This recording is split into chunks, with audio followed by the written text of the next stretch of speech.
Get unready with me. Skincare routine tayo. At lahat ng nandito, ayan po ang aking dinala nung nag-travel. Pero kung papipiliin ako, ano yung mas? Oh, talaga ba? Akala mo naka-falsies ako.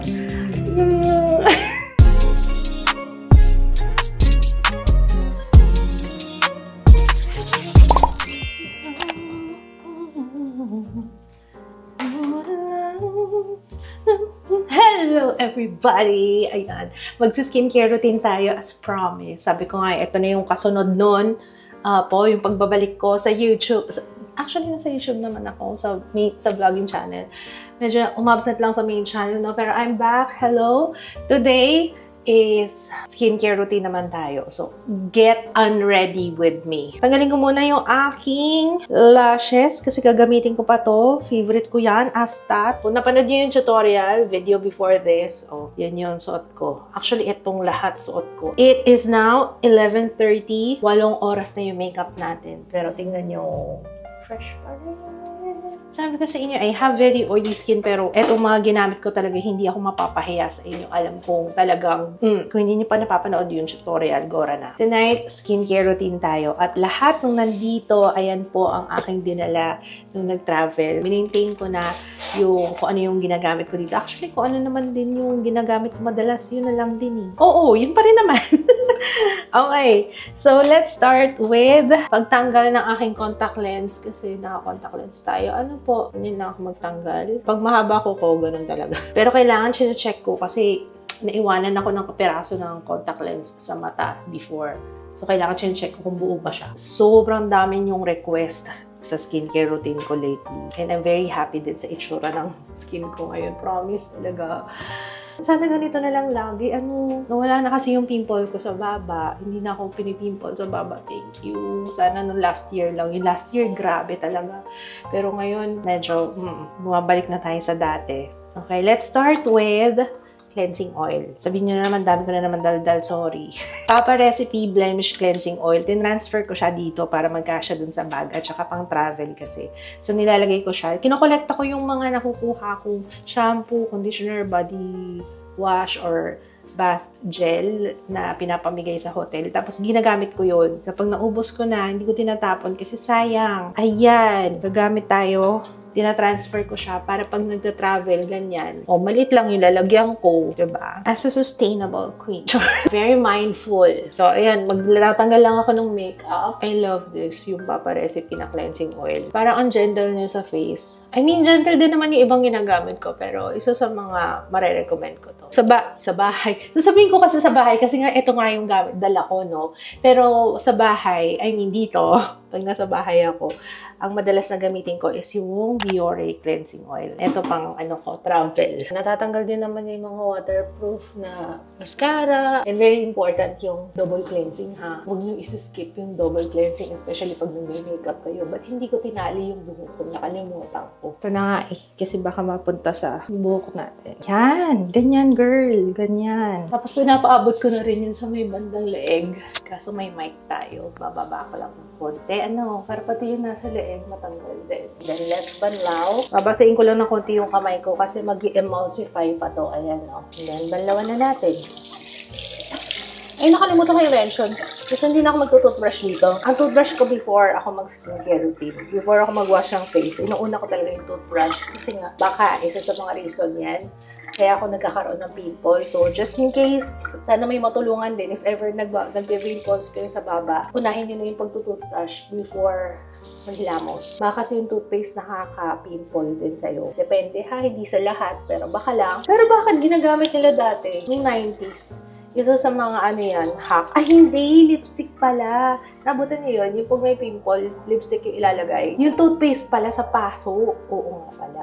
Pero lumang na yun, huwag niyong gawin yun ngayon. Lumang gawain. May gumagawa pa rin ba nun? Hindi ako sure. Tapos na, natanggal na natin yung first layer makeup. Ngayon naman mag-deep cleanse naman tayo. I will use, ito favorite ko guys, Garnier Bright Complete Serum Cleanser Vitamin C. Naubos na kasi yung maliit ko, kaya ito na yung pinakita ko sa inyo. Meron ako nito maliit pang travel kasi naubos na. But I love that. Ilalagay lang muna natin sa ating face. Tapos pansin nyo, hindi kasi ako paladerma. Sobrang dalang. Every 6 months yata ako magpaderma para ma-maintain ko na hindi ma-blackheads yung nose ko.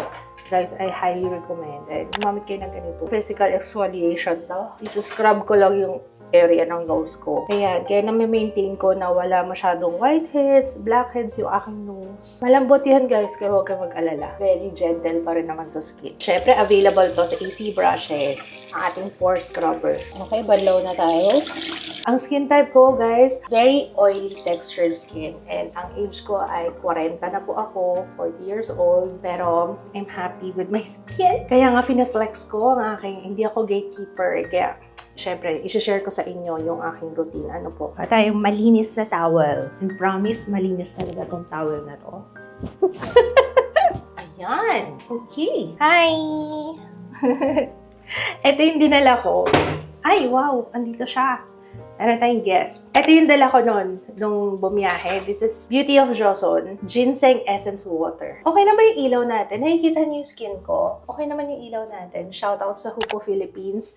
Ang ganda ng ating pailaw ngayon. Ano? Kaya excited talaga rin ako mag-film ng skincare routine dahil dito sa salamin. Thank you so much, Hupo Philippines. Ang ganda, diba? Kaya nga na-inspire ako talaga. Talagang you know, yung skin ko na-inspire para kailangan talaga i-share yung skincare routine kasi gusto ko i-flex yung salamin talaga. Okay, Beauty of Joseon Ginseng Essence Water. So, nung nasa bahay, kasi malaki yung toner ko. Pero ito yung dala ko nung nandun sa bakasyon. Ayan, ilalagay ko lang yun sa buong mukha ko. Okay na ba itong ilaw na to? O gusto nyo palitan natin? Pwede naman yan. Pwede yellow or white. White, no? Maganda yung white. O, white tala para kitang-kita yung skin talaga. Yan, syempre maglalagay din ako sa neck. Ganyan. Ito yung dinala ko kasi ang laki nung toner ko. Pero ito yung inuubos kong toner na I love. Pero almost the same lang sila, guys, ng effect. Same effect sila sa akin. Glowing and parang nabawasan yun. Ayun.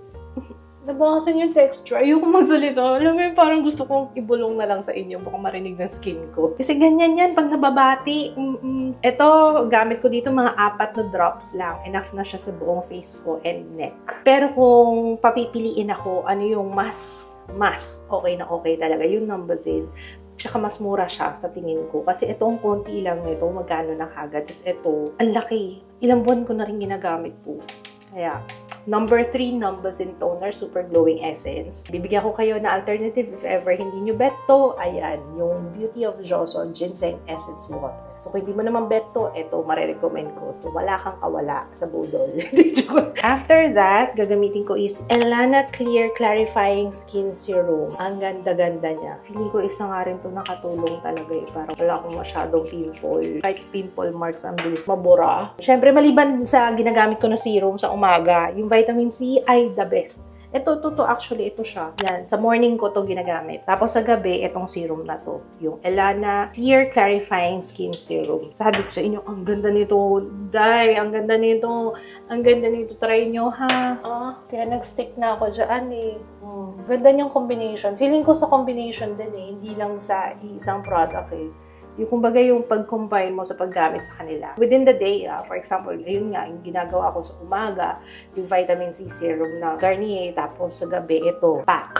Ganda na result. Pakita ko na rin to ha, though hindi ako mag-lip scrub ngayon, pero ang ganda nitong lip scrub na to, guys. Nagkaroon ako ng dry, chapped lips habang nasa bakasyon, sa sobrang lamig at hangin. Ito, magandang pang-exfoliate. Okay, before kayo mag-apply ng Lucas Papaw or anything na ginagamit mo for your lips. Naubos na yung Sika ko, pero Sika talaga yung ginamit ko noon na. Yun yung naubos. Pero right now, ito muna ang gagamitin ko, Lux Organics Power Glow Bright Revive Vitamin C Drip Moisturizer. Almost the same sila ng effect sa akin. Si Sika Rescue kasi, paubos na talaga siya. Dinala ko sa bakasyon, sabi ko, ubusin ko na yon sa entire vacation para hindi ko na siya iuwi. So, hindi ko na nga inuwi kasi naubos na. So, ito naman yung pinalit ko, yung Power Glow. So, ito na yung pinaka-moisturizer ko. At saka sobrang sipag ko lately. Talagang kahit anong mangyari, kailangan mag-skincare ako. Tsaka never ako natutulog ng naka-makeup. And, syempre, drink water. Lots and lots of water. Pakita ko na rin to. Kasi if ever, hindi kasi ako nagkaroon ng pimple nung habang nandun. Pero, pag may pimple ako, ito yung nilalagay ko. Pag may pimple kami mag-asawa, actually pati yung asawa ko, Lux Organics 2-in-1 Acne Solution Mud Powder. I highly recommend para mabilis matuyo ang pimple. Pero hopefully, hindi ko na siya magamit, ano. Sana. Wag muna. Hindi pa ready. Heroin Make Eyelash Serum. Pangalawa ko na to, guys. Apakaganda nito. Promise talaga. Sinasabi ko sa inyo. Ganda-ganda niya talaga. Kaya nung nakita ko to sa Donkey, hala, kumuha na kagad ako ng marami. Kasi mas mura eh. Pero available siya, of course. Available din naman siya dito sa Pilipinas. Kiss Me. Lalagay ko link sa description box. Pero sabi ko sa inyo, ang ganda. Gumanda yung lashes ko dito. Tsaka nagpahinga na kasi ako sa lash extensions. So after nyong, kunwari, sunod-sunod kayong buwan na naka-lash extensions, kagaya ko. Diba? Lagi ako naka-lash extensions. Last year ba o last year? Tapos nagpahinga na ako. Tapos sabi ko, kailangan na ng tender loving care itong lashes ko. So, eyelash serum. And na-try ko to. Nagpadala sila ng PR. Naggustuhan ko, bumili ako ulit. So, ito na yung pangalawa ko. Tapos nag-hoard pa ako. Hindi naman ako mag-hoard kung hindi talaga siya effective. Kaya sabi ko sa girl, ako nag-hanap ko ng maganda na eyelash serum. First time kong matanong na kung ano daw yung falsies ko. Tapos tingnan wala akong falsies. Naka-mascara lang ako. Alam niyo yung feeling na talaga ba? Akala mo naka-falsies ako. Babe, palakpak talaga yung lashes ko. Nung sinabihan akong ganun. Sa lips, I will use Colasil Lip Infusion. Also from Jera. Pero hindi pa yan yung last. May isa pa ako ilalagay. Ito kasi parang may scrub siya eh. So, ginaganyan-ganyan ko lang muna siya para mawala yung mga epithelial cells.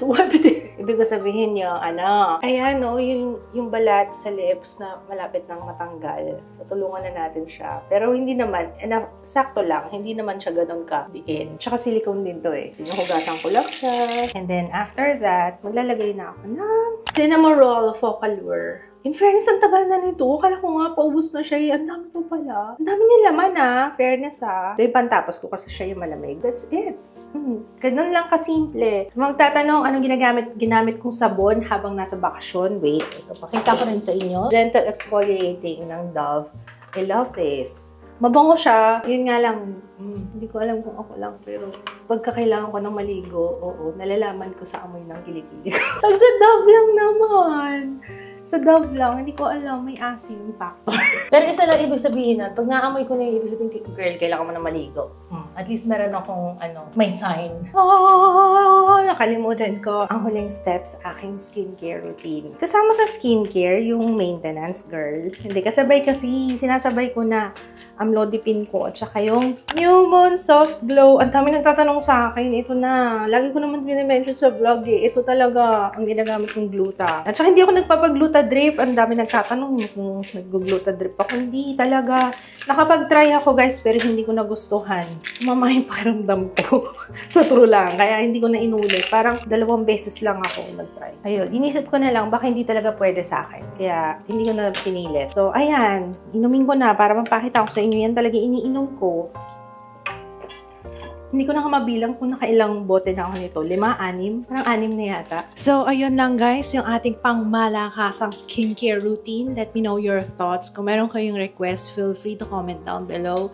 And ayun, sana makatulong, no? If ever naghahanap kayo ng pamalit sa inyong skincare products na feeling nyo hindi gumagana sa inyo, ayan, feel free to check out the description box. Sana mag-work sa inyo to kasi I've tried a lot and ito, mukhang magsistick ako dito sa routine ko ngayon. Siguro palit lang ako ng moisturizer pero other than that, I'm happy with the results and ito na yung nire-request nyo naman kasi talaga. So, ayun. Thank you so much for watching. Kung meron kayong request, yeah, feel free to comment down below. Kung hindi ka pa nakaka-subscribe, make sure to subscribe at click mo yung notification bell para lagi ka updated every time meron tayong bagong upload. I will see you again on my next one. Thank you so much. Good night!